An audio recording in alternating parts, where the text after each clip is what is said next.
Hello guys, कैसे हैं आप लोग। आशा करता हूं कि आप सब ठीक होंगे। ये हमारी पॉलिटिक्स की सीरीज़ का आज 9वां दिन है। इससे पहले 8 लेक्चर हो चुके हैं। उन लोगों से रिक्वेस्ट है जो लोग इस चैनल पर पहली बार आ रहे हैं वो पहले उन लेक्चर्स को देख लें, तो ये वाला लेक्चर उनको बहुत अच्छे से समझ में आने वाला है। चलिए, हमने जो इससे पहले की जो क्लास थी उसमें डिस्कस किया था कि 1937 ईस्वी में अंतरिम सरकार बनी और अंतरिम सरकार बनी थी 11 प्रांतों में चुनाव करवाया गया था।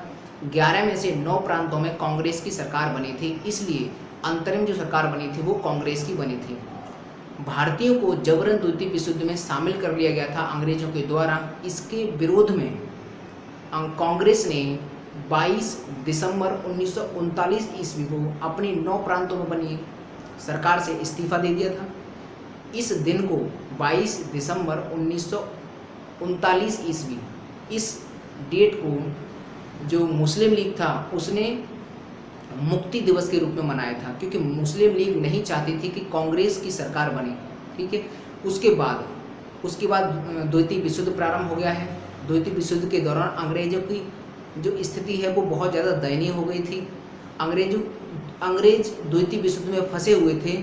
उसी दौरान भारत में अंग्रेजों ने अगस्त प्रस्ताव पारित किया। अगस्त प्रस्ताव जो है वो 8 अगस्त 1940 ईस्वी को आया था, इसलिए इसको अगस्त प्रस्ताव कहते हैं। ये अगस्त प्रस्ताव लाए कौन थे? तो ये अगस्त प्रस्ताव लाने वाले थे लॉर्ड लिलिथगो। देखो, हमने पहले पढ़ा था कि लॉर्ड लिलिथगो पहले एक अधिकारी थे जो एक अधिनियम लेकर आए थे, जिसके तहत 1935 का भारत शासन अधिनियम आया। लॉर्ड लिलिथगो कमेटी की सिफारिश पर ही तो 1935 का भारत सरकार अधिनियम आया था, वो हमने पहले पढ़ा था। अब लॉर्ड लिलिथगो बन चुके थे भारत के वायसराय। तो यही वायसराय लॉर्ड लिलिथगो जो भारत के वायसराय बन चुके थे, यही 8 अगस्त 1940 ईस्वी को एक प्रस्ताव लेकर आए हैं। इसी प्रस्ताव को बोलते हैं अगस्त प्रस्ताव। और इसमें क्या प्रमुख बिंदु थे वो इस तरह से थे। भारत को ब्रिटेन का औपनिवेश बनाने की पेशकश। इन्होंने कहा था कि भारत को हम स्वराज देंगे, भारत स्वराज की मांग कर रहा है, हम उसको देंगे, लेकिन ऐसा स्वराज देंगे कि केंद्र सरकार में तो हमारी ब्रिटेन की सरकार बनी रहे और केंद्र सरकार को छोड़कर अंदर जितने भी राज्यों और प्रांतों में जो सरकारें हैं वो खुद अपने स्वतंत्र रूप से अपना शासन कर सकती हैं। मतलब क्या है?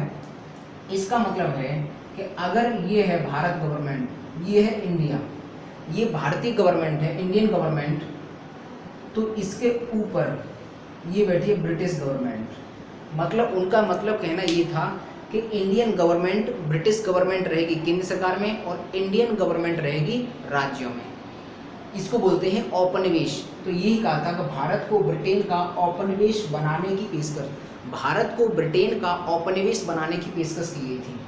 लेकिन ये बात भारतीयों को पसंद नहीं आई और इसके न पसंद आने के कारण ही ये अगस्त प्रस्ताव असफल हो गया। तो पूर्ण स्वराज की बात न कहने पर यह प्रस्ताव असफल हो गया। मतलब अब यहाँ सोचा, जो कांग्रेस सरकार थी और मुस्लिम लीग, इन दोनों ने ही ये सोचा कि हमें, एक तो ये हमें सरकार दे रहे हैं और ये भी कह रहे हैं कि हम पूर्ण स्वराज की आपको सरकार दे रहे हैं, लेकिन केंद्र सरकार में खुद बैठे हैं। इसका मतलब कहीं ना कहीं फिर हमारे ऊपर कोई दूसरा, हमें पूर्ण स्वतंत्रता अभी भी नहीं प्राप्त हुई। इसी के कारण ये जो अगस्त प्रस्ताव था वो असफल हो गया। अगस्त प्रस्ताव असफल होने के बाद क्रिप्स मिशन आया है 1942 ईस्वी में। क्रिप्स मिशन, अब ये क्रिप्स मिशन कौन लाया था? इस क्रिप्स मिशन को लाए थे विंस्टन चर्चिल। 2 मिशन आए हैं, उन दोनों मिशन को ब्रिटेन के प्रधानमंत्री लेके आए हैं। 2 प्लान आए हैं, ये प्रस्ताव, एक अगस्त प्रस्ताव और एक और आया है प्रस्ताव। 2 प्रस्ताव भारत के अंदर जो वायसराय था प्रस्ताव वो लेकर आए हैं, और दो मिशन आए थे, मिशन, वो दोनों के दोनों मिशन ब्रिटिश प्रधानमंत्री के द्वारा लाए गए। तो ये जो अगस्त प्रस्ताव था, ये अगस्त प्रस्ताव तो भारत के वायसराय लेकर आए, लेकिन ये जो क्रिप्स मिशन था इसको ब्रिटेन के प्रधानमंत्री विंस्टन चर्चिल, उस समय विंस्टन चर्चिल प्रधानमंत्री थे, वो इसको लेकर आए। इसके बाद मार्च 1942 ईस्वी में आया ये जो क्रिप्स मिशन है, मार्च 1942 ईस्वी में आया और अध्यक्ष इसके थे स्टेपो क्रिप्स। इसके अध्यक्ष थे स्टेपो क्रिप्स, इसीलिए इसको कहा गया था क्रिप्स मिशन। उसके बाद सेकेंड वर्ल्ड वॉर के बाद भारत में संविधान सभा का गठन होगा और इसी क्रिप्स मिशन के तहत कहा गया था कि द्वितीय विश्व युद्ध जैसे ही खत्म होगा, द्वितीय विश्व युद्ध खत्म होने के बाद भारत में एक संविधान सभा का गठन करेंगे जो भारत के लिए संविधान का निर्माण करेगी। ये एक पॉइंट डिस्कस किया गया था इसके अंदर। उसके बाद औपनिवेशिक स्वराज बनाने की पुनः पेशकश, और इसके अंदर जो यहाँ पर अगस्त प्रस्ताव में कहा गया था वही बात दोहराई, औपनिवेशिक स्वराज देने की बात कही गई। लेकिन इसी के कारण ये जो क्रिप्स मिशन है ये भी असफल हो गया, क्योंकि यहाँ पर भी पूर्ण स्वराज नहीं दिया गया। तो भारतीय जनता यहाँ पर भी सहमत नहीं हुई और इसको भी असफल करार दे दिया। गांधी जी ने इस क्रिप्स मिशन के बारे में एक शब्द कहा था। गांधी जी ने क्रिप्स मिशन के बारे में एक स्टेटमेंट कहा था। वो कहा था कि ये जो क्रिप्स मिशन कैसा है, Cripps mission post dated cheque है, मतलब एक ऐसा चेक जिसकी डेट निकल चुकी है, पोस्ट डेटेड चेक। ये महात्मा गांधी ने, प्रश्न यहाँ से ऐसे बनेगा कि महात्मा गांधी ने क्रिप्स मिशन को क्या कहा था, पोस्ट डेटेड चेक। ठीक है, अगला 1942 में, इसके बाद जब क्रिप्स मिशन आ गया है और ये असफल भी हो गया, और ये आया कब है, मार्च 1942 ईस्वी में क्रिप्स मिशन आया है। प्रश्न ऐसे आया कि क्रिप्स मिशन कौन लेकर आया था, तो ब्रिटेन का प्रधानमंत्री विंस्टन चर्चिल ये क्रिप्स मिशन लेकर आए थे। उसके बाद 1942 ईस्वी में भारत छोड़ो आंदोलन प्रारंभ हो गया है।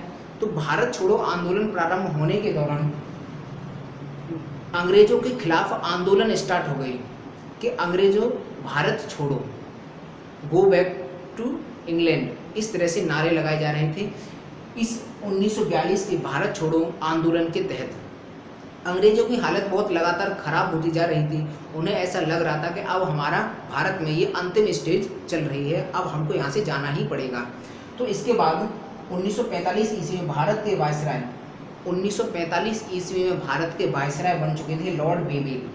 लॉर्ड बेबेल 1945 ईस्वी में भारत के वायसराय बन चुके थे। तो लॉर्ड बेबेल एक प्लान लेकर आए हैं, इसी 1945 ईस्वी में एक प्लान लेकर आए हैं। इस प्लान को कहा गया था बेबेल प्लान, इसी प्लान को कहा गया था बेबेल प्लान। और इस प्लान, ये जो प्लान था ये हुआ कहाँ पर था, ये हुआ था शिमला में, जो हिमाचल प्रदेश की राजधानी शिमला है, वहाँ पर ये प्लान की जब डिस्कशन किया गया था, इसलिए इसको शिमला समझौता के नाम से भी जानते हैं। ये जो बेबेल प्लान है ये आया है 1945 में। तुम्हें यहाँ लिखा हूँ बेबेल प्लान कब आया है, ये 1945 ईस्वी में। बेबेल प्लान 1945 में आया है और इसमें एक बात कही गई थी, इसमें कहा गया था कि भारत के लिए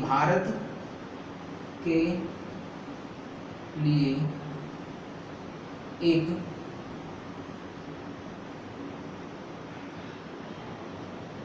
वायसराय की कार्यकारिणी परिषद बनाई जाएगी,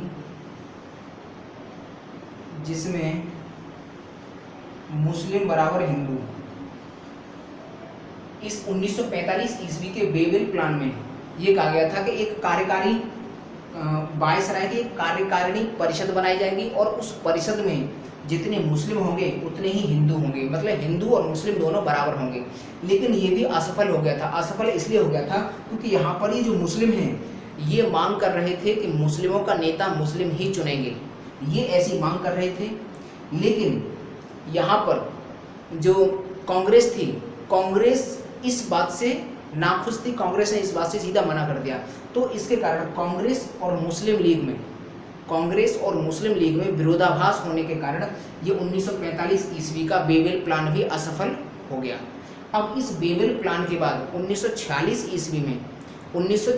ईस्वी में ब्रिटेन के प्रधानमंत्री बन चुके थे क्लीमेंट एटली। 1946 ईस्वी में तो ब्रिटेन के प्रधानमंत्री बन चुके थे क्लीमेंट एटली। वो 1946 ईस्वी में कैबिनेट मिशन लेकर आए हैं।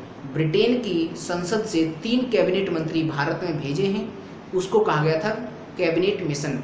ये कौन लाया था? क्लीमेंट एटली। तो पहले इसका स्क्रीनशॉट लो, इसके बाद हम कैबिनेट मिशन समझते हैं, ठीक है। तो पहले इसका स्क्रीनशॉट लीजिए। तो चलिए, तो अब हम कैबिनेट मिशन समझ लेते हैं कि कैबिनेट मिशन कब आया है और इसको कौन लेकर आया था और इसके अंतर्गत क्या क्या प्रावधान थे। तो जो कैबिनेट मिशन है, कैबिनेट मिशन 1946 ईस्वी में आया है। ये कौन लेकर आया था? ब्रिटेन के प्रधानमंत्री क्लीमेंट एटली। 1946 ईस्वी में ब्रिटेन के प्रधानमंत्री क्लीमेंट एटली बन चुके थे। क्लीमेंट एटली की जो पार्टी का नाम था वो था लेबर पार्टी, ठीक है। और ये आया कब था? 14 मार्च 1946 ईस्वी को ये कैबिनेट मिशन भारत आया। अब ये कैबिनेट मिशन था क्या? कैबिनेट मिशन था क्या? ब्रिटेन की जो संसद थी उस संसद के 3 कैबिनेट मंत्री, ये दिख रहा है आपको 3, इसमें 3 कैबिनेट मंत्री हैं। ब्रिटेन की संसद के 3 कैबिनेट मंत्री भारत में आए थे।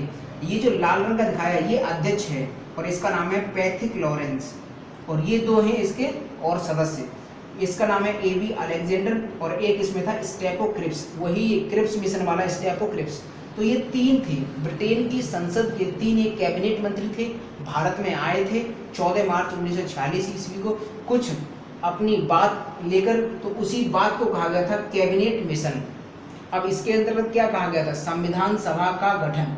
इन्होंने कहा था कि कैबिनेट मिशन के दौरान भारत के लिए हम एक संविधान सभा बनाएंगे जो भारत का संविधान लिखेगी और भारत का संविधान जो बनाएगी। इसके लिए एक हम संविधान सभा बनाएंगे, एक पॉइंट। दूसरा, हर 10 लाख लोगों पर एक प्रतिनिधि, और जो संविधान सभा होगी उसके जो कैंडिडेट होंगे वो कैंडिडेट चुनकर आएंगे भिन्न भिन्न क्षेत्रों से, और हर 10 लाख लोगों पर एक कैंडिडेट चुनकर आएगा। यही कहा था, हर 10 लाख लोगों पर एक प्रतिनिधि चुनकर आएगा। उसके बाद कैबिनेट मिशन के समय भारत 2 भागों में विभक्त। जब कैबिनेट मिशन भारत में आया था तो भारत 2 भाग, मुख्य रूप से 2 भागों में डिवाइडेड था। पहला था ब्रिटिश भारत, एक था ब्रिटिश भारत और एक था देसी रियासतें। जब कैबिनेट मिशन भारत में आया तो भारत 2 भागों में डिवाइड था, एक ब्रिटिश भारत और देसी रियासतें। तो ये कैबिनेट मिशन था। कैबिनेट मिशन का केवल एक उद्देश्य था, क्योंकि अंग्रेज ये समझ चुके थे अब हमको भारत तो छोड़ना ही पड़ेगा। तो अब हम वैसे छोड़ेंगे भारत, तो अगर हम जाते जाते अपने रिश्ते भी खराब कर लें तो ये बेवकूफ़ी होगी। इसलिए ऐसा करते हैं कि हम जाना तो है ही, लेकिन अपने रिश्तों को हम क्यों खराब करते जाएं। तो इसलिए उन्होंने कहा था कि चलिए हम आपकी मदद करने के लिए कुछ काम करेंगे, आपका संविधान बनाने में हम कुछ मदद करेंगे, आपकी सरकार बनाने में हम आपकी मदद करेंगे। तो संविधान बनाने के लिए संविधान सभा का गठन करने की बात कही थी इस कैबिनेट मिशन में, और हर 10 लाख लोगों पर एक प्रतिनिधि इस संविधान सभा में चुनकर आएगा। तो इस तरह से संविधान सभा बनेगी, और ये जो संविधान सभा बनेगी इसका काम होगा भारत के लिए संविधान का निर्माण करना। तो इस तरह से ये कैबिनेट मिशन में बात कही गई थी। अब हमने अभी तक कितने पढ़े? 4। एक अगस्त प्रस्ताव 8 अगस्त 1940 ईस्वी का है। ये कौन लेकर आया था? बाई। को इस तरह से जो मैंने कैप दिखाया है, इस तरह से ऐसा घुमावदार, ये है वायसराय, और इस तरह से दिखाया है वो है ब्रिटिश पीएम। तो अगस्त प्रस्ताव 8 अगस्त 1940 को आया, वो वायसराय लेके आए थे। भारत के वायसराय कौन थे? लॉर्ड लिनलिथ। तो प्रश्न बनेगा कि अगस्त प्रस्ताव कौन लेकर आया था? लॉर्ड लिनलिथ को। और दूसरी तरह से यहाँ से प्रश्न बनेगा कि अगस्त प्रस्ताव के समय भारत का वायसराय कौन था? तो लॉर्ड लिनलिथ को। अगला प्रश्न बन सकता है कि क्रिप्स मिशन भारत में कौन लाया? तो बता देना, विंस्टन चर्चिल। और क्रिप्स मिशन के समय ब्रिटिश का प्रधानमंत्री कौन था? Winston Churchill. अगला प्रश्न बन सकता है कि बेबेल प्लान भारत में कौन लाया? तो बता देना, लॉर्ड बेबेल। और बेबेल प्लान के समय भारत का वायसराय कौन था? लॉर्ड बेबेल। प्रश्न बनेगा कि कैबिनेट मिशन भारत में कब आया? 1946 में। कौन लेकर आया? तो ब्रिटेन के प्रधानमंत्री क्लीमेंट एटली। प्रश्न अगर ऐसे पूछे कि क्लीमेंट एटली की राजनीतिक पार्टी का नाम क्या है, तो उनकी पार्टी का नाम है लेबर पार्टी। अगर प्रश्न पूछे कि जो कैबिनेट मिशन है कब आया, तो 14 मार्च 1946 ईस्वी को आया था। कैबिनेट मिशन के अंतर्गत कितने कैबिनेट मंत्री आए थे? तो 3। अध्यक्ष कौन था? अध्यक्ष था पैथिक लॉरेंस, और इसके 2 अन्य सदस्य कौन से थे? एबी अलेक्जेंडर और स्टेपो क्रिप्स। प्रश्न ऐसा बन सकता है कि संविधान सभा के लिए जो कैंडिडेट चुनकर आना था वो कितनी जनता को रिप्रेजेंट करता? तो 10 लाख जनता को वो रिप्रेजेंट करता। जब कैबिनेट मिशन भारत में आया था तो भारत मुख्य रूप से दो भागों में विभाजित था, एक था ब्रिटिश भारत, एक था देसी रियासतें। तो हमने यहाँ तक पढ़ लिया कैबिनेट। ये देखो ये भी असफल हो गया है, ये भी असफल, ये भी असफल, ये भी फेल हो गया है, ये फेल, ये फेल, ये फेल, ये पास हो गया है क्योंकि इसमें भारत के हित की बात कही गई थी। और इन तीनों में भारत को औपनिवेशिक सरकार बनाने की, भारत को एक ब्रिटिश का उपनिवेश बनाने की बात की गई थी, इसलिए ये तीनों मिशन असफल हो गए थे। यहाँ से प्रश्न ऐसे ही बन सकता है कि निम्न घटनाओं को मतलब घटित होने के सही क्रम में लगाओ। तो इन चार में से देख लेना, पहले प्रस्ताव, अगस्त प्रस्ताव, उसके बाद क्रिप्स मिशन, उसके बाद बेबल प्लान, उसके बाद कैबिनेट मिशन। इस तरह से इसको सेट करने के लिए भी आ सकता है प्रश्न। तो प्रश्न चाहे कैसे भी बन सकता है, आपको किसी तरह से कन्फ्यूजन नहीं होना है। ये है। अब इससे आगे हम पढ़ेंगे संविधान सभा कैसे बनी है, संविधान सभा ने क्या क्या काम किया है, कितने सदस्य थे, उसके लिए कैसे चुनाव हुआ है, कहाँ से कितने मेंबर्स आए, ये सब हम डिटेल में जानकारी अब आगे पढ़ेंगे आगे के लेक्चर में। ये 9वां लेक्चर था। अब हम इससे आगे वाले लेक्चर, तो 10वां लेक्चर आएगा, उस 10वें लेक्चर में हम इससे आगे की जानकारी पढ़ेंगे। तो आप इसी तरह से अपनी नॉलेज को एनहेंस करते रहिए और हमारे साथ जुड़े रहिए। तो धन्यवाद।